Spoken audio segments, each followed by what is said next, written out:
Welcome to Webline. यांग मुली शुनान के school में नया टीचर बनकर आ जाता है। यांग मुली को देखकर शुनान सोचती है कि जिस इंसान को मुझे कभी नहीं देखना था, आज वो मेरा कलीग बन गया है। तभी ही उन दोनों की नज़रें टकराती है। शुनान अपनी नज़रें चुरा कर कहने लगती है कि प्लीज़ मेरी तरफ इस तरह से मत देखो। उसके मन में बहुत सारे विचार आ रहे थे। तभी ही यांग मुली उसके बाजू में आकर बैठ जाता है। वो कहता है कि हे, हम दोनों तो फिर से मिल गए। इस पर शुनान कोई भी रिएक्ट नहीं करती। अगले सीन में यांग मुली सेरेमनी में था। वो सभी स्टूडेंट और टीचर के सामने एक स्पीच देता है। वो स्टूडेंट से कहता है कि वो इनका नया मैथ्स टीचर है।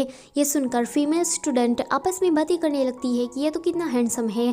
तो दूसरी कोई कहती है कि मैं इतनी लेट पैदा क्यों हुई। तो तीसरी कोई कहती है कि मुझे भी इसके क्लास को ज्वाइन करना है। शुनान कहती है कि हे भगवान, ये आजकल के बच्चे। चिंग कहती है कि इस नए टीचर ने तो आती ही सीधी धूम मचा दी। यांग मुली कहता है कि पहले मैं भी इसी स्कूल में पढ़ा करता था एंड मैं खुश हूँ कि प्रिंसिपल ने मुझे यहाँ पर टीचिंग करने का मौका दिया। शुनान उसकी स्पीच को ध्यान से सुन रही थी। वो सोचती है कि लगता है कि इसने पूरी स्पीच को याद कर लिया है। फिर स्पीच खत्म हो जाने के बाद यांग मुली शुनान के पास आता है। वो चिंग से पूछता है कि इसे क्या हुआ है। तो चिंग कहती है कि आज ये थोड़ी मुड़ी है। शुनान यांग मुली की तरफ घूमती है एंड तभी ही उसकी नज़रें यांग मुली के हाथ में लगी चोट पर जाती है। अगले सीन में यांग मुली के आने पर इन लोगों ने एक वेलकम पार्टी रखी थी। इस पार्टी में सभी टीचर्स आए थे। चिंग जोर जोर से फर्स्ट लव ऐसा चिल्लाने लगती है। तो यांग मुली शुनान की तरफ देखता है। शुनान चिंग से कहती है कि ऐसे चिल्लाना बंद करो। तो वो कहती है कि मुझे जानना है कि तुम्हारा ब्रेकअप किस वजह से हुआ। उसे देखकर मुझे ऐसा लगता है कि तुम तो उसे याद ही नहीं हो। शुनान कहती है कि हमारा कोई ब्रेकअप नहीं हुआ है और हमने कभी डेट भी नहीं की। ग्रेजुएशन के बाद वो मुझे बिना बताए कहीं चला गया था। उसने मुझे एक लास्ट गुड बाय तक कहना ज़रूरी नहीं समझा। वैसे मैं पुरानी बातों को याद क्यों कर रही हूँ। ये तो अच्छा ही है कि उसे कुछ भी याद नहीं है। तभी ही प्रिंसिपल आकर उन दोनों को ड्रिंक ऑफर करते हैं।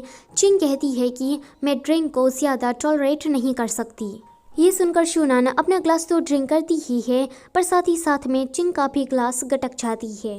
प्रिंसिपल ये देखकर शुनान को और भी ज़्यादा ड्रिंक कराने लगते हैं। यांग मुली दूर से शुनान को देखकर सोचता है कि ये वैसी की वैसी ही है, हमेशा ही दूसरों की मदद करती रहती है, पर कहीं बार ये कुछ ज़्यादा ही हो जाता है। शुनान जैसे ही अगला ग्लास ड्रिंक करने जाती है तो बीच में यांग मुली आ जाता है। वो उसे रोककर चिंग से कहता है कि ये काफ़ी ड्रंक हो गई है। फिर वो प्रिंसिपल से कहता है कि आज मेरी वेलकम पार्टी है तो आपको मुझे टोस्ट करना चाहिए। शुनान उसके पास आकर कहती है कि तुम हमेशा ही अपनी प्रेटी स्माइल के जरिए लोगों को फंसाते रहते हो। वो उसके गाल भी खींचती है। ये देखकर सारे टीचर्स शॉक हो जाते हैं। इसी के साथ चैप्टर नंबर 2 होता है यहीं पर ही ख़त्म। Don't forget to like, share and subscribe. Thank you for watching.